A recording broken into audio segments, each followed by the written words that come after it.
Assalamualaikum warahmatullahi wabarakatuh. Selamat pagi anak-anak. Di sini Ibu akan kembali lagi kita bertemu di suasana yang berbeda nih ya. Kita akan sama-sama belajar tapi dengan suasana berbeda yaitu kita melalui online ya teman ya anak-anak. Jadi eh, di sini udah pada masuk semua ya. Baiklah, jadi kita langsung mulai aja ya. Jadi di sini eh, sebelum kita memulai akan segala pembelajaran hari ini, kita akan memulai berdoa dulu ya anak-anak. Jadi di sini kita akan berdoa. Untuk itu kita akan memulai berdoa dengan agama dan kepercayaan masing-masing. Berdoa dimulai.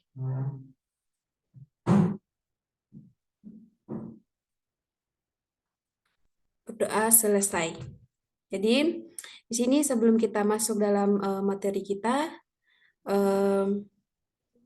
Ibu akan mengabsen ya. Jadi untuk absennya itu Ibu sudah share di grup tadi ya. Jadi nanti anak-anak bisa mengabsen di Google Form yang sudah saya kirimkan di grup. Jadi bisa absen di situ karena Ibu sudah menyiapkan Google Form-nya. Nah, sesudah absen nanti teman-teman bisa kembali ke perhatikan untuk pembelajaran berikutnya. Dan sebelum itu, sebelum kita lanjut nih ya teman-teman ke pemaparan materi kita, Ibu di sini akan menjelaskan apa tujuan pembelajaran kita pada hari ini. Jadi tujuan pembelajaran kita pada hari ini itu di saat Ibu menyampaikan materi tentang teorema Pythagoras nanti ini, Ibu harap semoga nanti anak-anak bisa memahami dan mengerti mengenai apa itu teorema Pythagoras serta rumus-rumus dari teorema Pythagoras serta bisa mengerjakan soal latihan yang Ibu akan berikan setelah materi nanti. Jadi, saya harap anak-anak nanti semua bisa harus perhatikan dengan baik-baik selama pembelajaran berlangsung atau selama pemaparan materi yang akan Ibu sampaikan sebentar. Nah, jadi kita langsung saja ya teman-teman, ya anak-anak. Di sini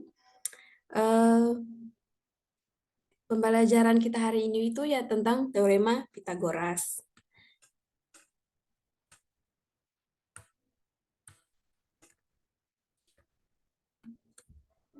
Nah, di sini untuk definisi dari teorema Pythagoras itu ada yang tahu nggak?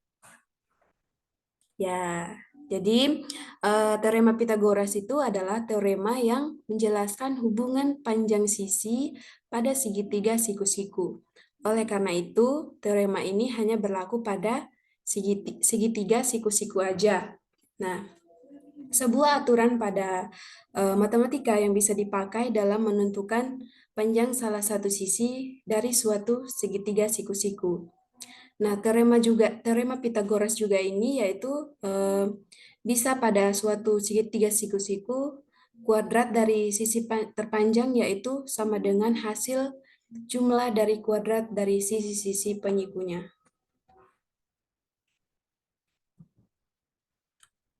Nah, selanjutnya itu ada pun sifat dari teorema Pythagoras. Yang pertama itu hanya untuk segitiga siku-siku. Dan yang kedua itu, sifat yang kedua itu minimal dua sisinya dapat diketahui terlebih dahulu. Nah, untuk identifikasi segitiga siku-siku itu seperti pada PPT ini ya.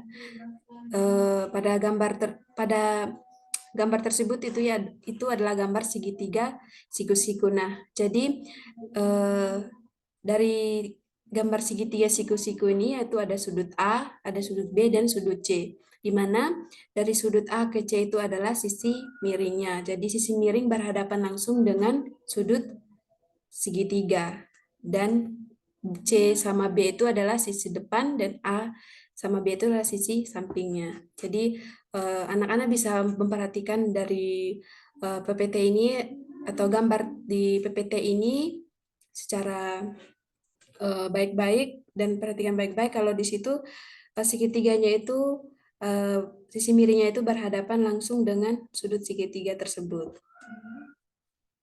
Nah, di sini kita akan mempelajari juga tentang rumus dari teorema Pitagoras. Jadi rumusnya itu seperti yang saya tulis di sini, yaitu C kuadrat sama dengan A kuadrat plus B kuadrat.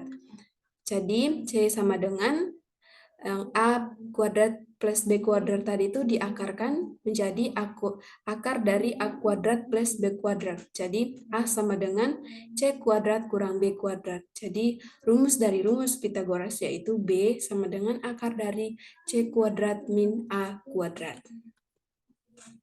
Nah, selanjutnya setelah kita mempelajari tentang apa sih itu teorema Pitagoras, nah sekarang kita akan mempelajari tentang triple Pitagoras. Nah, di mana triple Pitagoras digunakan untuk menemukan 3 kali lipat atau kelompok 3 suku yang memenuhi persamaan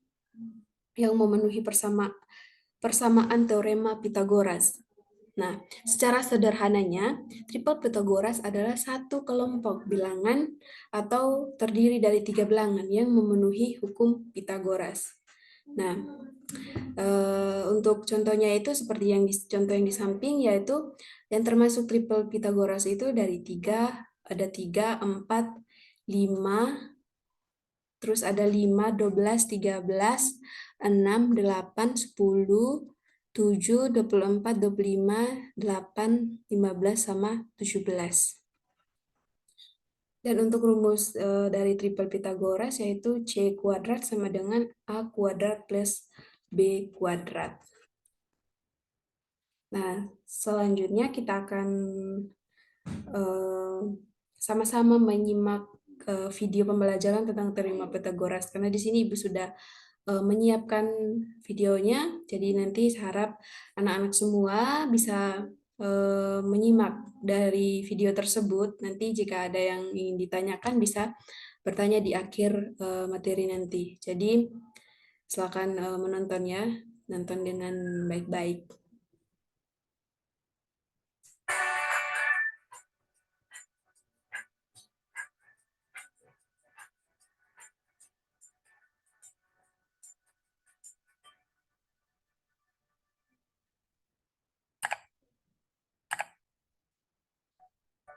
Halo teman-teman, selamat datang kembali di Dia Academy YouTube channel. Oh iya, apa kabar? Semoga kita sehat selalu ya. Pernahkah teman-teman berada di dekat sebuah gedung pencakar langit? Lalu di atas gedung terlihat seseorang yang sedang menikmati pemandangan dari ketinggian tersebut. Kira-kira berapa ya jarak kita dengan orang di atas gedung? Teman-teman ada yang tahu cara menentukannya? Mungkin mengukur menggunakan meteran adalah cara yang terlintas di pikiran sebagian kita. Tapi gedung tersebut sangat tinggi, sehingga jaraknya sangat jauh. Apakah mengukur menggunakan meteran efektif kita gunakan pada kondisi ini? Tentu tidak. Jadi teman-teman, untuk mengetahui jarak kita dengan orang di atas gedung bisa menggunakan teori yang dikemukakan oleh seorang ilmuwan matematika yang bernama Pitagoras. Pitagoras merupakan seorang matematikawan dan filsuf Yunani yang lahir pada tahun 570 sebelum Masehi di Pulau Samos. Banyak sekali penemuan Pitagoras, sehingga beliau diberi julukan sebagai Bapak Bilangan. Namun, penemuan Pitagoras yang sangat terkenal adalah teorema Pitagoras. Teorema Pitagoras adalah sebuah teori yang menunjukkan hubungan panjang sisi-sisi pada segitiga siku-siku. Nah, kuadrat panjang sisi miring suatu segitiga siku-siku ini merupakan jumlah kuadrat panjang sisi-sisi lainnya, yaitu sisi alas dan sisi tegak segitiga tersebut. Secara matematis, teorema Pitagoras dapat ditulis dengan persamaan A kuadrat sama dengan B kuadrat ditambah C kuadrat. Dengan A adalah sisi miring segitiga, sedangkan B dan C adalah sisi segitiga yang lainnya. Pada segitiga, penamaan sisinya dapat kita lakukan dengan memperhatikan sudut di depan sisi tersebut. Sisi yang berada di depan sudut A kita sebut sisi A. Sisi di depan sudut B adalah sisi B, dan sisi yang berada di depan sudut C adalah sisi C. Bisa dimengerti ya, teman-teman?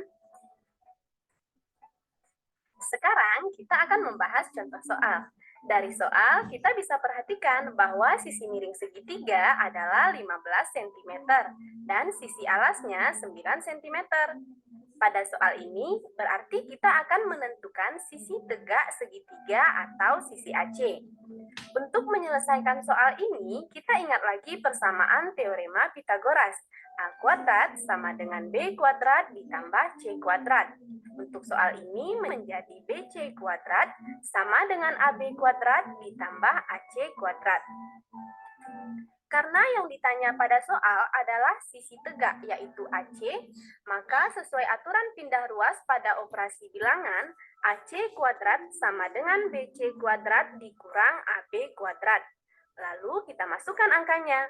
BC sama dengan 15 cm, jangan lupa dikuadratkan ya. AB 9 cm dikuadratkan, 15 kuadrat sama dengan 225, dikurang 9 kuadrat sama dengan 81, sehingga AC kuadrat sama dengan 144.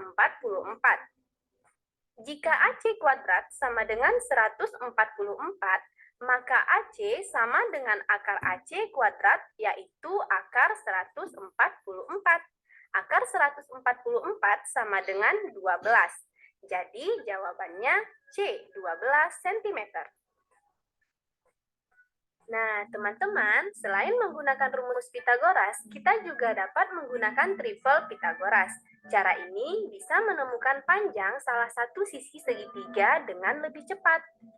Triple Pitagoras merupakan kelompok 3 bilangan asli yang memenuhi ketentuan, yaitu kuadrat bilangan terbesar sama dengan jumlah kuadrat 2 bilangan lainnya. Jadi, bilangan yang terbesar pada triple Pitagoras adalah sisi miring segitiga. Berikut adalah tabel triple Pitagoras. Dari tabel kita bisa mengetahui bilangan-bilangan yang memenuhi syarat triple Pitagoras. Misalnya 3, 4, 5, dan kelipatannya. Jika kita kembali pada contoh soal di atas, dua sisi yang diketahui adalah 15 dan 9. Lalu perhatikan kembali tabel triple Pitagoras. Dari tabel, bilangan yang memenuhi adalah 9, 12, dan 15. Jadi, tanpa menggunakan rumus dan perhitungan yang mungkin cukup menguras waktu dan pikiran, kita bisa mengetahui panjang sisi yang belum diketahui tersebut secara langsung. Sepertinya cara ini lebih mudah ya, teman-teman. Oke, selanjutnya kita akan menentukan jenis segitiga berdasarkan panjang sisi-sisinya. Bagaimana cara menentukan jenis segitiga jika panjang ketiga sisinya diketahui? Jadi, kita bisa menentukannya menggunakan perhitungan triple Pitagoras. Yang pertama, jika A kuadrat sama dengan B kuadrat ditambah C kuadrat, maka segitiga ABC siku-siku di A. Yang kedua, jika A kuadrat besar dari B kuadrat ditambah C kuadrat, maka segitiga ABC tumpul di A. Dan yang terakhir, jika A kuadrat kecil dari B kuadrat ditambah C kuadrat, maka segitiga ABC lancip di A. Begitu ya, teman-teman.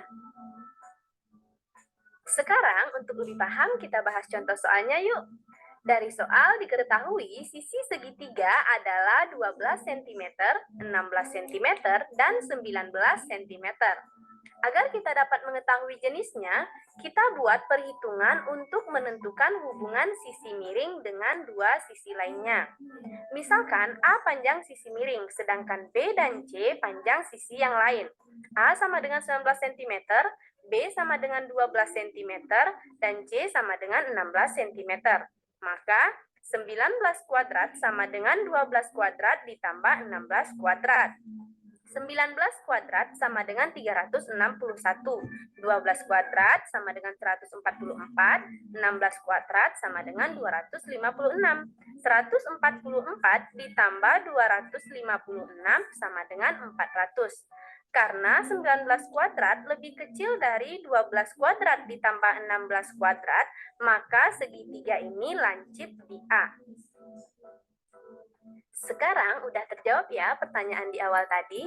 Jadi dengan menggunakan teorema Pitagoras, kita dapat menentukan jarak kita dengan orang yang berada di atas gedung. Pastinya kita perlu tahu dulu jarak kita terhadap gedung dan tinggi gedung di atas kita. Nah, berarti kita nggak perlu cari meteran ya. Kita cukup menghitung dengan rumus atau menggunakan tabel triple Pitagoras. Oke teman-teman, semua bisa dipahami ya. Jangan lupa latihan soalnya biar teman-teman lebih mengerti lagi. Jangan lupa saksikan terus video-video di channel kita ya. Sampai jumpa.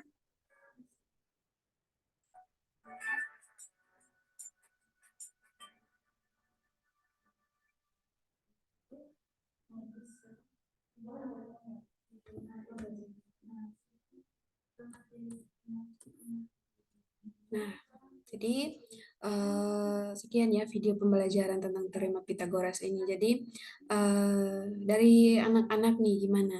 Setelah menonton video atau menyimak video tersebut, apakah sudah paham bagaimana kita bisa mengerjakan atau eh, memiliki suatu permasalahan itu, tapi kita bisa mengerjakannya itu dengan teorema Pitagoras dan menggunakan rumus-rumusnya. Apakah sudah ada yang paham? Nah, untuk lebih lanjut lagi, selain kita menonton video tersebut tadi, kita juga sudah latihan soal di apa yang sudah anak-anak menyimak bersama tadi ya tentang latihan-latihan yang ada. Di sini juga Ibu menyiapkan beberapa latihan soal nih. Jadi nanti kita bisa membahasnya bersama-sama ya. Jadi di sini ada soal latihan yaitu di mana soalnya berbunyi diketahui segitiga siku-siku ABC dengan siku-siku di B dengan panjang AB sama dengan 8 cm dan panjang BC sama dengan 6 cm. Jadi yang ditanyakan ini yaitu tentukan panjang dari AC. Jadi kita tinggal memakai rumus teorema Pitagoras tadi yaitu di mana AC kuadrat sama dengan AB kuadrat plus BC kuadrat. Jadi AC kuadrat sama dengan AB-nya itu tadi 8, jadi di sini jika dikuadratkan 8 kuadrat plus BC-nya tadi itu sama dengan 6, jadi dikuadratkan menjadi 6 kuadrat.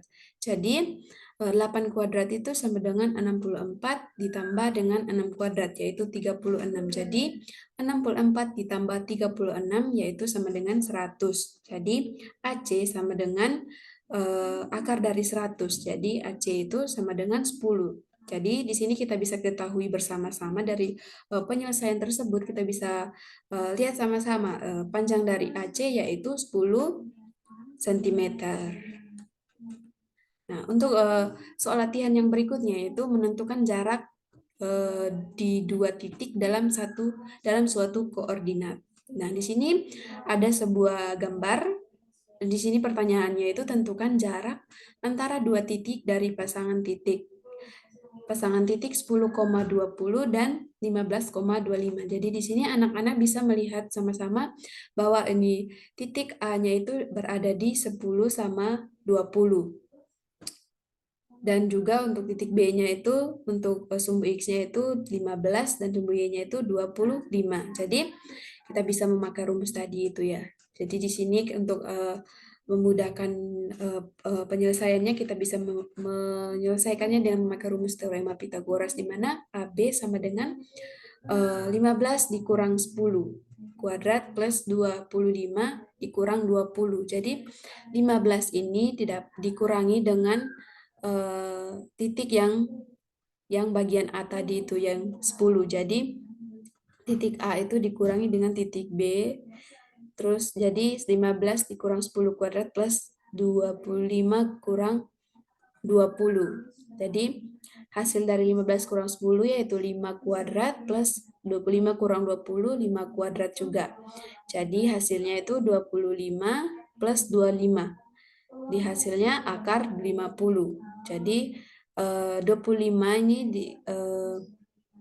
yang menghasilkan akar untuk akar dari 50 yaitu 25 akar 25 kali 2 yaitu AB. Jadi AB-nya itu sama dengan 5 akar 2. Jadi untuk jarak antara dua titik dari pasangan titik 10, 20 dan 15, 25 itu adalah 5 akar 2. Nah, dari berapa soal tadi nih dari anak-anak ini pada paham ya dengan materi yang Ibu sampaikan berserta soal latihan yang ada. Apakah sudah paham? Ya, baik. Kalau sudah paham di sini, eh, Ibu tadi sudah menyiapkan beberapa soal ya untuk nanti menjadi tugas rumah kalian ya, tugas mandiri. Jadi bisa dikerjakan dan bisa dikumpulkan untuk batasan waktunya sampai nanti siang ya, sampai jam 12. Jadi bisa dikumpulkan dan untuk pengumpulannya itu di Google Form ya, di Google Form. Ibu sudah kirimkan di grup tadi. Jadi nanti anak-anak bisa mengerjakan soal yang Ibu udah kirim di grup. Nanti soal tersebut dikerjakan dan dikumpulkan di Google Form yang Ibu sudah kirim tadi. Jadi eh, untuk selanjutnya, kalau ada anak-anak yang ingin bertanya, silakan. Mungkin ada yang belum dipahami, bisa ditanyakan atau eh, berdiskusi bersama nanti. Apakah anak-anak ada yang ingin ditanyakan? Oke, kalau nggak ada nih ya. Jadi eh, Ibu bisa menyimpulkan untuk hari ini ya, tujuan pembelajaran kita hari ini, bukan tujuan maksudnya untuk evaluasi pembelajaran kita dari awal tadi sampai sekarang ini. Jadi untuk evaluasinya, Ibu harap selama pembelajaran tadi, anak-anak semua bisa memahami dan mengerti mengenai materi teorema Pitagoras, dan juga Ibu harap untuk pertemuan-pertemuan berikutnya anak-anak bisa lebih aktif lagi, dan yang terpenting itu lebih aktif dalam bertanya, karena dengan bertanya, misalkan anak-anak ada yang belum dipaham atau belum eh, memahami apa yang Ibu jelaskan tadi, itu sangat penting untuk bertanya. Jadi tidak ada larangan untuk anak-anak bertanya. Itu udah kewajiban sebagai siswa untuk bertanya kepada gurunya jika ada yang belum dipahami. Jadi untuk pertemuan-pertemuan berikutnya, kalau ada yang ingin bertanya atau apapun itu, silakan bertanya, jangan malu-malu untuk mendapatkan, siapa tahu nanti kan misalkan kalau udah ujian atau apa kan bisa mengerti lah. Jadi bisa menjawab soal-soal seperti ini. Jadi eh, Ibu berharap ya untuk selalu selalu bertanya ya dan selalu aktif lah.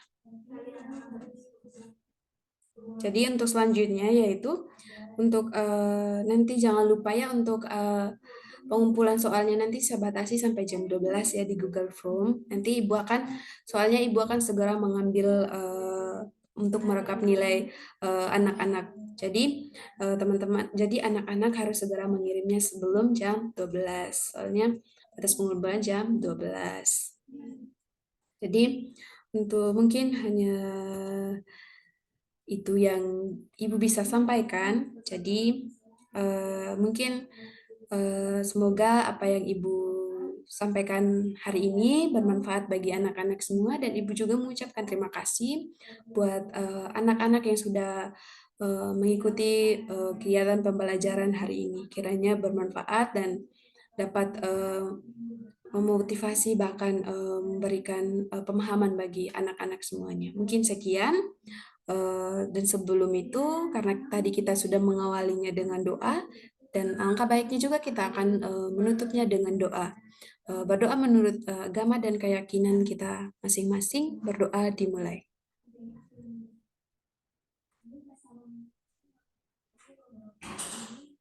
Berdoa selesai. Nah, Karena kita udah mengakhirinya dengan doa, mungkin segala kegiatan pembelajaran kita hari ini udah selesai. Mungkin sekian. Wassalamualaikum warahmatullahi wabarakatuh.